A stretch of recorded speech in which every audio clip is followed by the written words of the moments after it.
सभी को नमस्कार। स्वागत है आपका हमारे YouTube चैनल जे क्लासेस मेवाड़ में। आज हम हल कर रहे हैं प्रखर 2 ब्रिज कार्यपुस्तिका गणित कक्षा 8 2022। इसमें हम हल करेंगे मध्यावधि मूल्यांकन मिडलाइन असिस्मेंट, जो पेज नंबर 89, 90 और 91 पे है। आइए शुरू करें। इससे पहले आप चैनल पर नए हो तो सब्सक्राइब वाले लाल बटन को दबाएं और सब्सक्राइब करें, जिससे कि आने वाले हल आपको मिलते रहें। अब ये मूल्यांकन स्वविवेक से करेंगे। विद्यार्थी को सभी प्रश्न करने हैं। शिक्षण विद्यार्थियों को केवल प्रश्न समझने में सहायता करेंगे। टिप्पणी करते समय विद्यार्थी की संपूर्ण शिक्षण गतिविधि को ध्यान में रखें। अब ये आप स्वयं भी कर सकते हैं। इसका हल हम बता रहे हैं। इसका हल देख के आप स्वयं इसको हल करने की कोशिश करें। निम्नलिखित संख्याओं को शब्दों में लिखें। ये है 7805। इसको हम शब्दों में लिखेंगे 7805। ये संख्या है 16007। शब्दों में लिखेंगे 16007। ये संख्या है 57320। शब्दों में लिखेंगे 57320। ये संख्या है 7,82,000। यहाँ लिखेंगे 7,82,000। प्रश्न नंबर 2 है निम्नलिखित संख्याओं को आरोही व अवरोही क्रम में लिखें। आरोही यानी छोटी से बड़ी और अवरोही यानी पहले बड़ी से छोटी। संख्या है 7,605, 80,735, 8,0735, 1,60,732 और 908। आरोही क्रम में यानी छोटी पहले, सबसे पहले आएगी 908, इसके बाद 7,605, इसके बाद आएगी 80,735, 1,60,732, 8,07,735 और इसमें और अवरोही में इसका उल्टा हो जाएगा। बड़ी वाले पहले आ जाएगी ये 8,0735, इसके बाद ये यहाँ आ जाएगी 1,60,732, 80,735, 7,605 और 908 आ जाएगी। प्रश्न नंबर 3 है निम्नलिखित कथन की जांच कीजिए। सबसे छोटा ऋणात्मक पूर्णांक -1 है, असत्य है। ये सबसे बड़ा पूर्णांक है। पूर्णांक -39 का परवर्ती -38 होगा, सत्य है।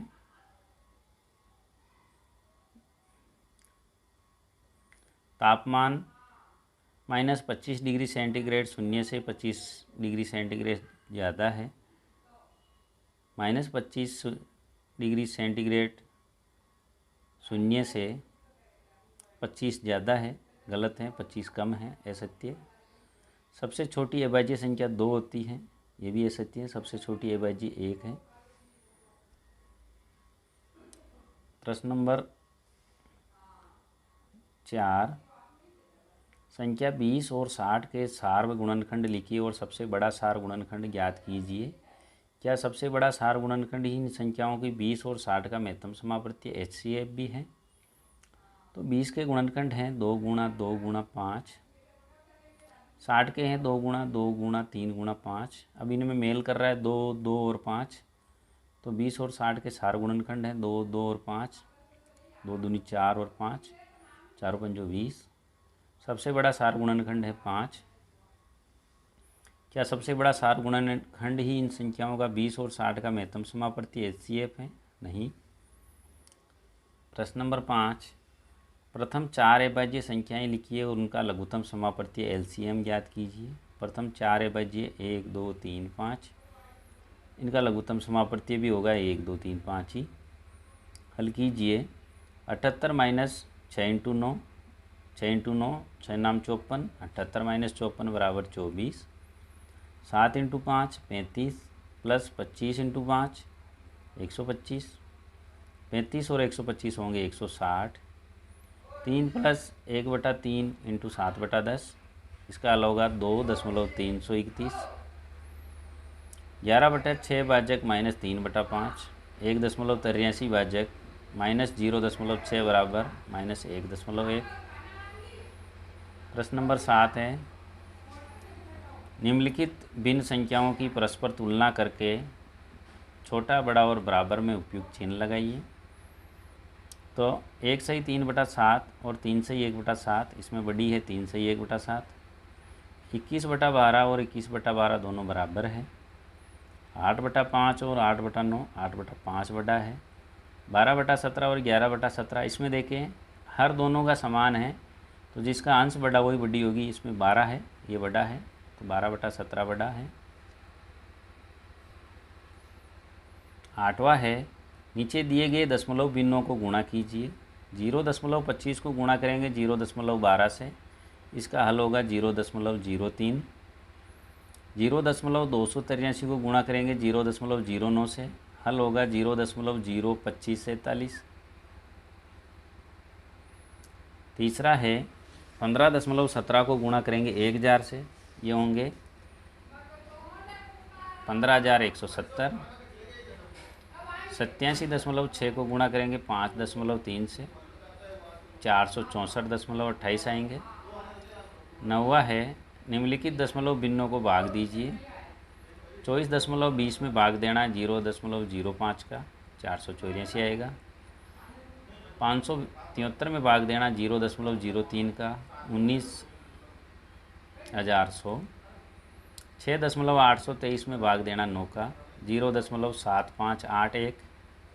512 में भाग देंगे 0.08 का, 6,400। निम्नलिखित संख्याओं के अविभाज्य गुणनखंड ज्ञात कीजिए।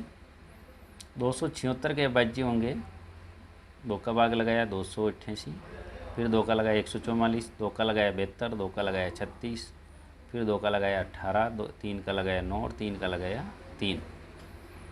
इसी प्रकार 3072 के होंगे, 2 का भाग लगाया 1536, फिर 2 का लगाया 768, फिर 2 का लगाया 384, 2 का भाग लगाया 192, 96, 48, 24 और 12। 12 इधर लिखे हमने, 6 और 3। चलो 12 को काट देते हैं, 6 और 3। प्रश्न नंबर 11 है, त्रिभुज की भुजाओं की माप एवं कोण की माप के आधार पर त्रिभुजों के प्रकार। त्रिभुज की भुजाओं के माप के आधार पर त्रिभुजों के प्रकार: विषमबाहु त्रिभुज,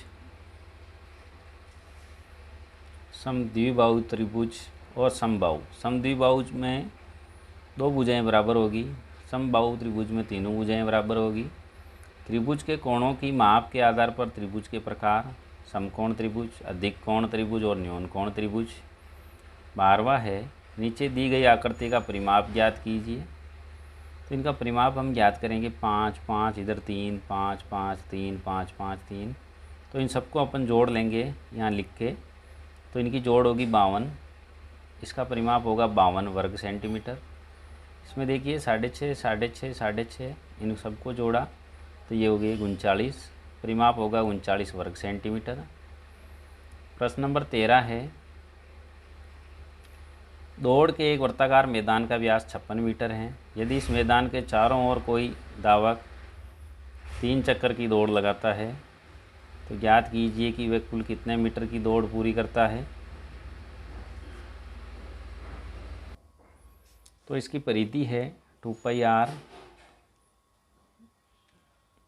2 इंटू पाई का मान 22/7 और r बराबर 28, 176 और 3 चक्कर लगाता है 176 इंटू 3, 528 मीटर दूरी तय करेगा।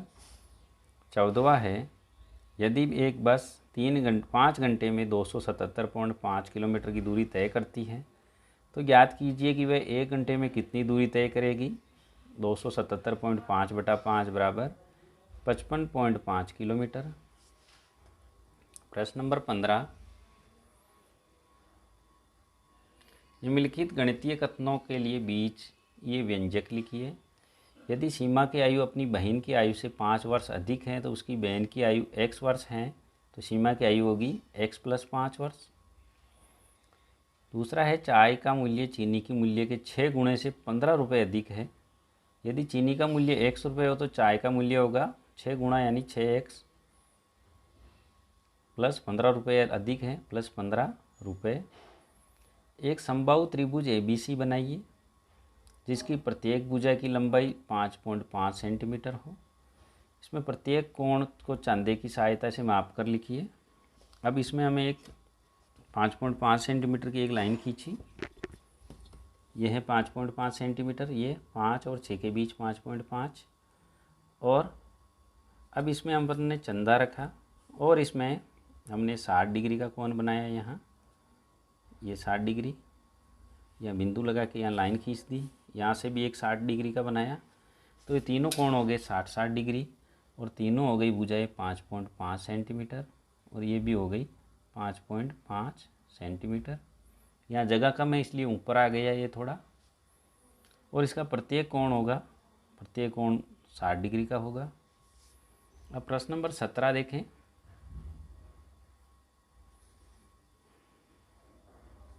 नीचे दिए गए पैटर्न को पहचान कर खाली बॉक्स में उपयुक्त संख्या लिखिए।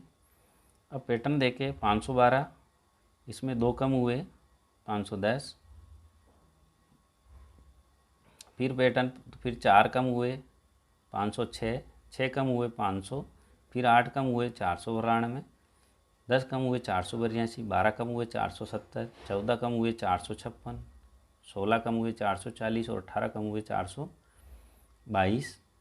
तो यहाँ देखिए 2 के बाद 4, 6, 8, 10 इस प्रकार से इसमें कम होते गए।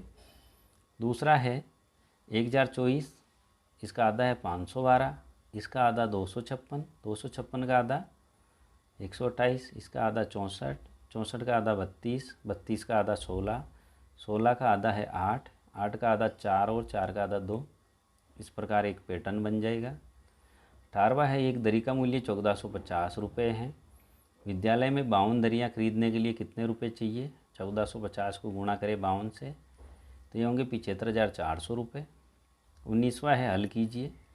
7 की घात 4 भाजक 7 की घात 2 तो 7 स्क्वायर, 2 की घात 3 इंटू 2 की घात 4 इंटू 2 की घात 2 2 तो ये होगा 2 की घात 9, सब घातें जुड़ जाएंगी, 2 की घात 9। 5 की घात 2 की घातांक 3, 2 इंटू 3 6, 5 की घात 6 आ जाएगी।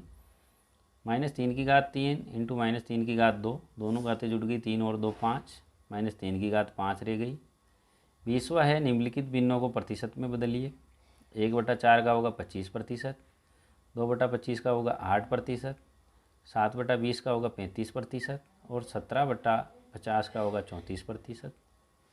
अब इसमें नीचे रिकॉर्ड होगा, सीखने के स्तर के ऊपर कक्षा स्तर होगा तो आप इसमें आएंगे, उससे नीचे वाला स्तर 6 और 7 का और सबसे नीचा स्तर इसमें रहेगा। तो आपकी स्क्रीन पर जो एक प्लेलिस्ट का चित्र दिख रहा है उसमें हमने सभी कार्यपत्रक बेसलाइन मिडलाइन के हल डाल रखे हैं, वहाँ से भी इनके सभी के हल आप एक साथ देख सकते हैं। इसका हल अच्छा लगा हो लाइक करें, शेयर करें, चैनल को सब्सक्राइब ज़रूर करें। धन्यवाद।